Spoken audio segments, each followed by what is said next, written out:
Genesis 35, 1 to 11. Genesis 35, 1 to 11. In the Old Testament, an altar was the way to God, and it was the way of worship. The altar was God's way of guiding God's people to himself. That was what God used in the early Old Testament. When life was a journey, they had to have an altar. The altar was where they met God in the journey of life. When your enemy was after you, the altar was where you went to God to get strength. When you had difficult and dirty days, you went to the altar for God to meet you. When you had the death of a loved one, you went to the altar, and there God touched you. When you had God's blessing, you went to an altar. What a marvelous thing that we don't have an altar, we have a Savior. Mm-hmm. I don't have an altar, I have a Christ. Mm. I don't have an altar where God meets me. I have a God who meets me. Mm. And we see this. And God said to Jacob, "Arise and go build an altar and dwell there in Bethel, and make an altar unto me." Make an altar unto me, because it was at the altar that Jacob expected to see God. He went to Bethel, which was the house of God, where he had a vision of God. And God said, "Make an altar." And there, at the altar, God appeared unto him, and he said, "I am the God who met you when you were busy running from your enemy, when your brother Esau wanted to kill you, when you were fleeing from his face, when you were running far away from him. I was the God who came to you. And I will be your God." You see, God meets us all in our time of need. Most of us like to have good times. We like to have blessed times. We like to have short times. We like to have secure times. We like all the good times in life, and the bad times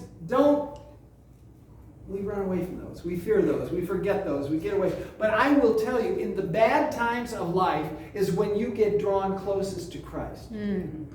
In the hard times of life is when you spend the most time on your knees, the most time in the middle of the night talking to God, the most time at your desk trying to work on something, trying to do something, and all that appears to you is the face of God saying, "I am there, I'm going to be with you, and I'm going to get you through it.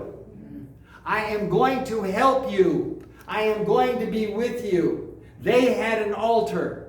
We have a God. They had an altar. And on that altar, they could give a sacrifice. We have a God who already gave the sacrifice. Amen. We have a God who took and sacrificed his Son. He sacrificed himself so that you and I don't need to do it. And when he was running away from his brother, Esau, who wanted to kill him because he was a cheat, and he was a liar, and he was a con man. You know, people often say, "I'm too bad for God." Nobody's too bad for God after taking a careful look at Jacob. Yeah. After you take a look at Jacob, you say, no, if God can handle him, God can handle anybody. If God can take and can develop and can bring him, and you see, it is with that knowledge that God can use anything that's given to him, anything that's put in his hands, anything that happens, he can receive. And God came to Jacob and he said, "I am your God. And when you ran from Esau, I sent you to Bethel. the house of God. And there, you met me and my plan. And so Jacob did what Jacob needs to do. And he did what we're often afraid to do.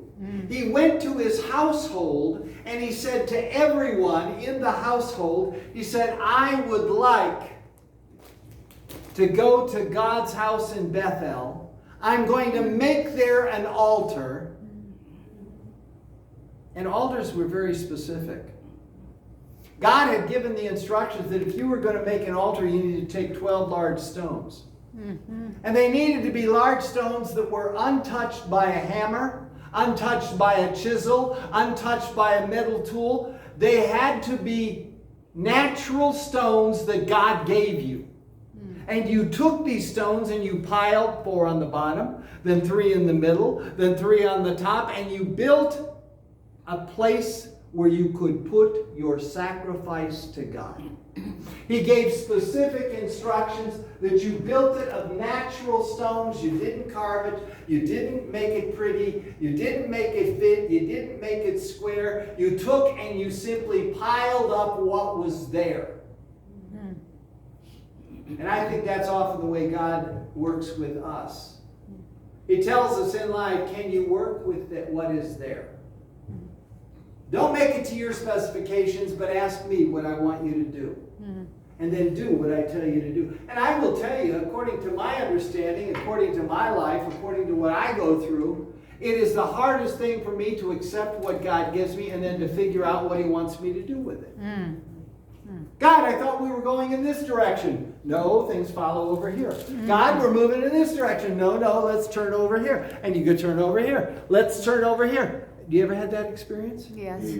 You think you know where you're going. You think you know exactly what He's doing. You think you know exactly what the financial plan and the business plan is. And all of a sudden God says, turn around, we're going the other way because I want you to know this is in my hand. And so God told him to go to Bethel and to make there an altar. And God said, I'll meet you at that altar. And so he goes to his household. I want to ask you, who are the hardest people in the world to witness to? Well, it's my own kids. Yes. It's my own brother and sister. It's my own other people in my family. He goes to his household and he says, we are going to God. Well, do you know how much faith it takes for you to go to a brother and sister and say, we are going to God, this is how we're going, will you come with me? Will you move with me? Will you go with me?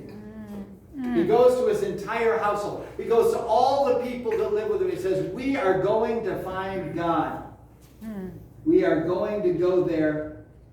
Now, he says, first of all, you must put away all your strange gods. Did anybody here see the movie Gladiator? Oh, yeah. Remember Maximus, wherever he was, when he had a quiet night, a quiet moment, when he was ready to go to bed, he would take out those little lead statues. He had one of his dad, one of his mom, one of his little brother, one of his wife. He had all of those who were dead. He would take out the little statues, the family statues, and he would say, Dad, Mom, give me some advice, give me some guidance, give me some wisdom. I love you all. I'm trying to do the best I can do for you. I really care. Then he'd kiss the statues and he'd be ready for bed. He prayed to the family gods. Well, that's the same thing that all families back then had. They had a family god, and they took that family god with them. And Rachel, Jacob's wife, couldn't let go of her dad, couldn't let go of her family background, couldn't let go of things. So she took the family teraphim with her. And Jacob, at this point, says, now I want all of you to get rid of your strange gods. You can't see God clearly when you've got strange gods between you and Him. Yes. You cannot see God clearly when you have something Have you ever seen a teenager that will live for a car? He will die for the car. He will lie for the. He'll even work for it. I mean, he is so driven that he will even get a job and work. And he'll wash it and he'll polish it and he'll clean it because he lives for his car. It gets him his dates. It gives him his status. It makes him look cool in the community. He loves that car. Well, I hate to tell you, that's his God. Or a man that's building a business, doesn't have time for a wife, doesn't have time for kids, doesn't have time for church, doesn't have time to read the Bible, doesn't have time to study any of these things that are spiritual because he's busy building a business, he's busy making money, he's busy building, he's busy looking. I hate to tell you, that business is his God, made with human hands.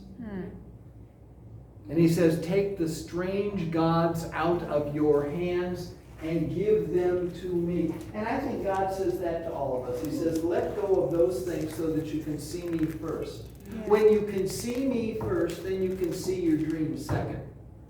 When you can see me first, then you can see your needs apart from your wants. When you can see God first, then you know what God is doing. And he says, get rid of all your strange gods. Put away the gods in your hands. And all throughout the Old Testament, God tries to warn us that they made golden images and they carved them and they chiseled them and they poured them and they molded them and they shaped them. They used their hands to make the forms, to make the image.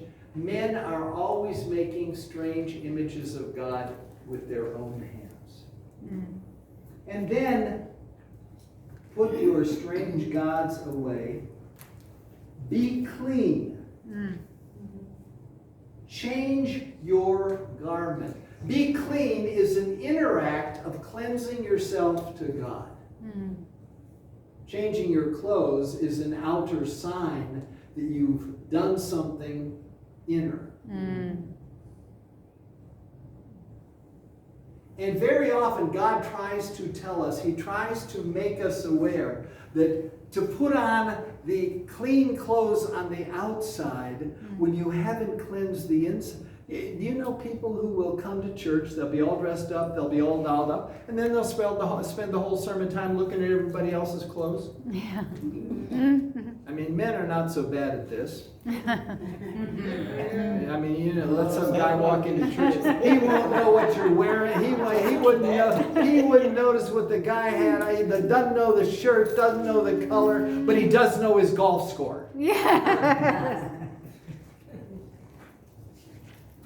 God says, put on, clean up, and then put on good garments. And the interesting thing about this, he also says, give me your earrings. Now that's kind of unusual, except I want to point out something from the Old Testament. In the Old Testament, if you were a slave to somebody, you would go to their house. They would take you to their house because you were becoming a part of their house. They would take your ear and they would put your ear against the door jamb of the house and they would poke a hole through your ear. And that meant that you were a part of that house and you were part of that household. You as a slave were an actual, I mean, they didn't beat their slaves like we tend to think of it. For them, a slave was simply a member of the house who wasn't part of the family. But he worked, he was fed, he was taken care of, and he often was better educated than the boss. The boss would say, I don't want to go to college, I don't want to go to school, you go. So he'd send the slave. And the slave comes up with a PhD, and the boss has a third-grade delivery. But he became a part of the house. And in order, when you take and make a hole in the ear that you are a slave, often they would take and they would put some kind of an image or a form on a little thing, and then they would put it through the hole in the ear so the hole didn't close. Does anybody know what that's called? Yes. an earring. Yes. They would make an earring, and the earring, the bob on the earring would actually be an image or a form of a god. So he asks them, he tells them, take your earrings off and give them to me. Now I'm going to point out something. This is going to sound silly, but I believe the Bible applies in every single way in the day and age in which we live. Have you noticed that since men started piercing their ears and wearing earrings, that morality has gone down the tubes? Do you realize it was about the same time when men started piercing their ears that morality started going out the window, and they started doing a lot of evil things, and it started to be pornography on the television, and then it was pornography in the movies, and then it was dirt here and it was dirt there, and now you and I turn on the news and they talk about children going to drag shows and all kinds of weird, twisted, perverted stuff, because if you can twist them that early, by the time they get this early, you've got a real dinosaur in your hands. It's amazing to me that since men in America started piercing their ears, the only ones I remember having pierced ears as I was growing up was when I read pirate stories. And I don't know if you know about the life of a pirate, but they were pretty bad. They were already sold out to a false god. They murdered, they killed, they robbed, and they raped. They stole. And they lived off what they stole. And so he says to the people, give me the gods of your hands. Give me all your strange gods. And he also says, give me your earrings.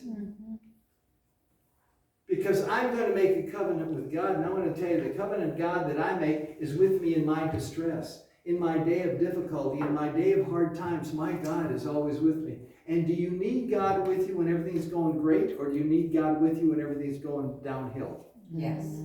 You need God when everything's a disaster, when everything is all twisted, when everything is all turned, when everything is all messed up. That's when you see, most of us believe that when things are going good, God is with us, right? And then suddenly we hit a rocky patch and everything starts going bad. And when they start going bad, we say, oh, God left. Did he really? Or is he simply using that time to pull you closer to him, to open up your mind? You learn more when you're going through difficulty than when things are easy. You study more. You dig in more. You dig in scripture. You dig in economics. You dig in the problems of life. You dig in how to sell. You dig in how to buy. You dig into all these things much more when you have difficulties.